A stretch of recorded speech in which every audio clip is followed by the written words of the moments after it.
Welcome back everybody to Kirby's Adventure Wii. I am the Epic Fudge and we are on the road to this game's finale, ladies and gentlemen. So, as a result, we are on to the last level of the game, which has the jaw-droppingly brilliant name of Dangerous Dinner. Yeah.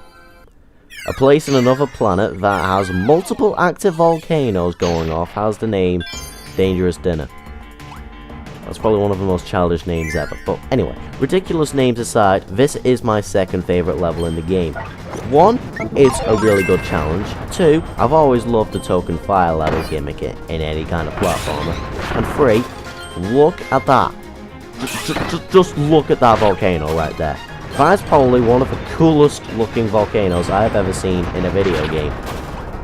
Definitely on the Wii. I don't think I've ever seen a better looking level that's on the Wii.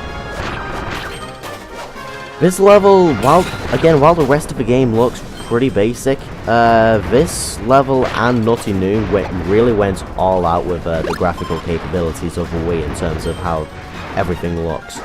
And the first level of Dangerous Dinner has this brilliant volcano in the background that just...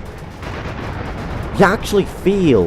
It almost like you actually feel how hot it is around here. While most of the level doesn't look anything that special, I mean, there isn't any lighting on anything other than Kirby, but the background looks amazing, and the music is pretty good as well.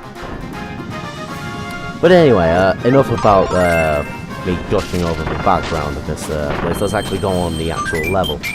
This, as I said earlier, is the token fire world of the game, and with a fire world, there generally is the biggest difficulty and the biggest amount of obstacles that you need to get rid of, and this level is no exception.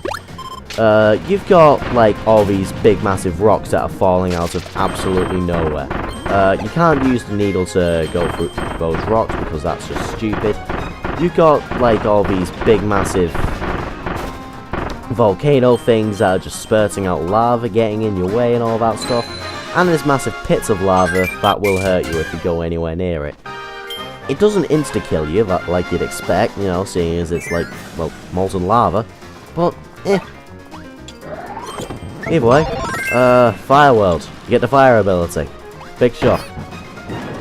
And anyway, that's the only option that you get around here, but you got a mini-boss. And, against a water monster. I see what you did there.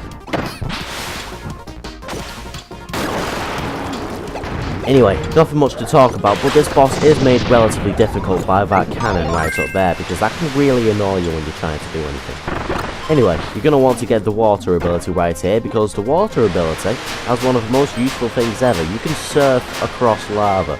Normally it would hurt you, but when you have water, because it's water, you can just surf across it like a badass. You know, just surfing on lava, as you do. Anyway, to get this gear right here, basically all you have to do is, basically put water over any of these, fire blocks right here, because if you end up taking a hit, if you end up landing on a lava block, chances are the key will land on a fire block, and if a key lands on a fire block, it pops and gets destroyed. So you pretty much have to destroy everything in your way, so make sure that doesn't happen. Anyway, if you get rid of all of these, you'll actually find yourself a maximum tomato if you took any damage on the way here, so that's quite helpful. Anyway, onwards with the level.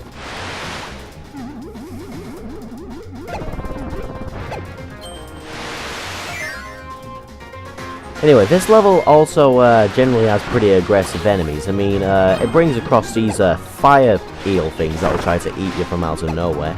And it has these birds that will constantly follow you every time you run past it. And they can get quite annoying when you're trying to get past certain areas in the game, so watch out for them. That's a new volcano right up there. Sweet. Anyway, make sure you don't get eaten by those eel things, because they can be also really, really annoying. And, yeah. That fire spire just ended up completely destroying that thing, by the way. Yeah, that's me trying to go for that one-up right there. It was a stupid idea, but stupid idea was very, stupid idea was very, very, very stupid. Forget this very bad gameplay. What the hell happened to the recording? Anyway, so after all of that stupidity was over and done with, I'm kind of on dangerously low health at the moment. Basically what you want to do, destroy that bomb block right there, and you have another carry D puzzle right here, and this one's quite a difficult one. Do not press any switches where there are metal blocks underneath it, otherwise you'll destroy the metal block, and that will result in you killing the carry D before it can do anything. And, oh god damn it! Give me a minute.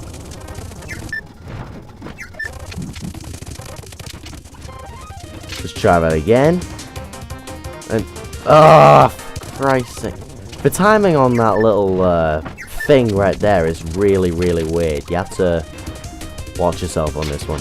Anyway, if you time it like I do on this go, that's how you're supposed to do it. Once you've done that, eat the carry D, and get the key.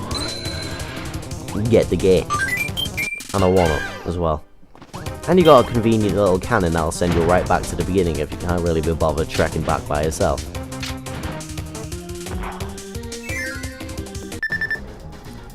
Anyway, as soon as you're done with that, you head on to the next section, which I think leads you to, near the end of this first level.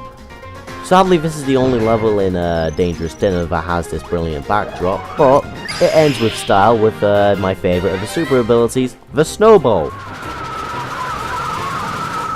And just like the last time we ended up using it, this incorporates bowling gimmicks. Basically, destroy every pin in your way. If you don't do it on your first go, basically what'll end up happening there is you'll end up getting less stars from that party ball right there. But if you do it on your first go, you get multiple stars. You have to be careful with how you time that, because if those crush you, you're dead.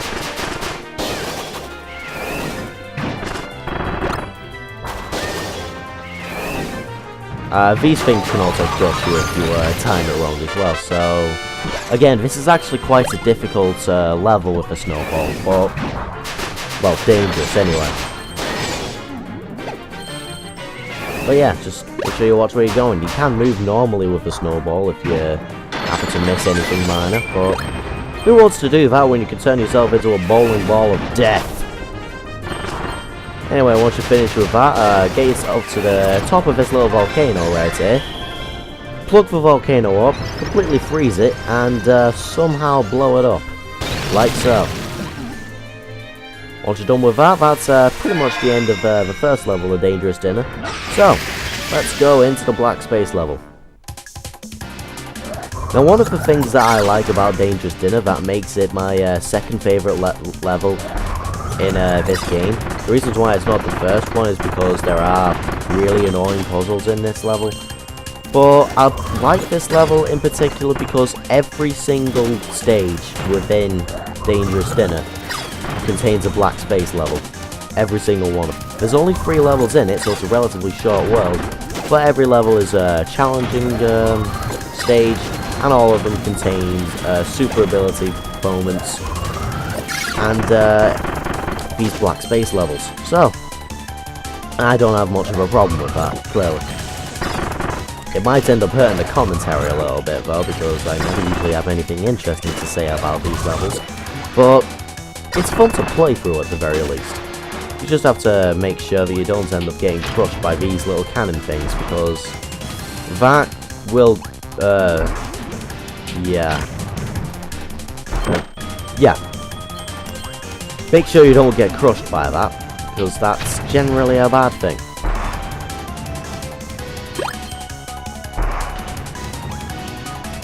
Again, I don't really have anything to talk about. Anyway, you stand on top of these stone blocks, swallow everything, and spit it all over these blocks right here. Destroy everything in your way. Get up the ladder as quickly as you can. Swallow that block. You're probably going to have to do that. And you get the option of either whip or sleep. Can you guess which one that you want to pick? Because I know which one I want to pick. Anyway, even though you're in a fire level of the game, Even though you're in the fire level of the game, you're still going up against the ice beam right here. Which is pretty stupid when you think about it, but... I don't know. Either way, the gimmick with this one is that you just have to watch out for that massive fire cannon right underneath the middle of the level. Because that can end up messing you up when you're trying to kill a sphere demon. But other than that, again, nothing all that special, you're just doing the same fight that you did like countless other times. Anyway, get the maximum tomato right there, and that is pretty much the end of the first level of Dangerous Dinner. All of these levels are pretty long, so not really gonna have the time to show you every single level. So I'll just be showing you one level per part. So on that note, this is the end of this part. So I'll see you guys in the next part of Kirby's Adventure Wii. I'll leave you with this little dance. And that's the end of the dance.